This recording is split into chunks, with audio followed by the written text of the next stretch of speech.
What's up, T? And this is the life of being Big T. At 6 AM morning, sabi ng pinsan ko, abangan ko daw ang kanyang mga warrior dumating. Ihagisin niyo daw sa San Rafael. Tara, samahan niyo ako dito, abangan yung alaga ng warrior ng pinsan ko. As you can see nga guys, iba-iba ang content ko. Kasi nga, as being Big T, diba? Na dumidiskarte. Paano umangat sa buhay? At dito, tinanong ko siya kung ano sa bibito. Sabi niya 6:30 AM. So 6:30, ayan yung hagisan natin. As you can see, makikita niyo yung paghagisan at lugar natin. Syempre, habang nag-aantay tayo dahil umaga pa, dito natin sila abangan. And syempre, umaga morning, so what to do? Magkape muna at timplam tayo ng kape.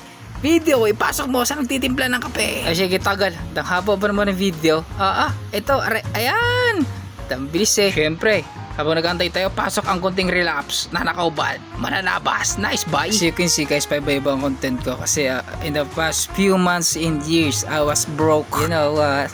Di makapag-upload ng mga videos natin. Guys, abangan nyo mga vlog natin as a being Big T. Mapakita ko sa inyo paano ang buhay ng isang Big T na nangangarap sa buhay na umangat at umasenso ng asenso at maging hayahay sa buhay. Sabi nga ng pinsan ko, huwag mong ikulong ang sarili mo sa isang babae lang at unahin ko muna daw ang future ko sa buhay. Kasi ang babae madali lang makuha kapag may pera ka. Pero dapat yung babaeng tanggap ka at sasamahan ka sa hirap at ginhawa at hindi lang dahil sa pera.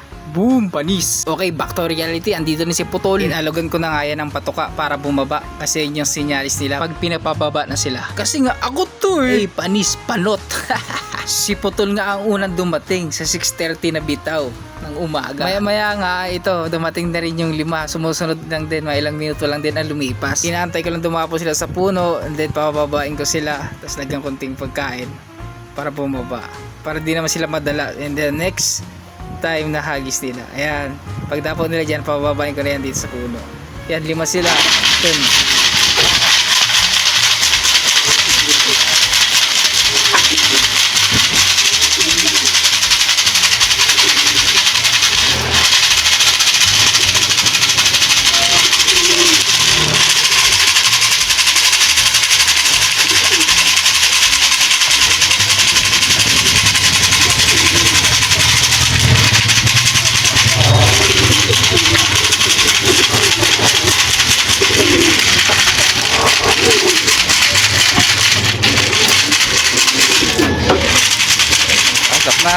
Pasok.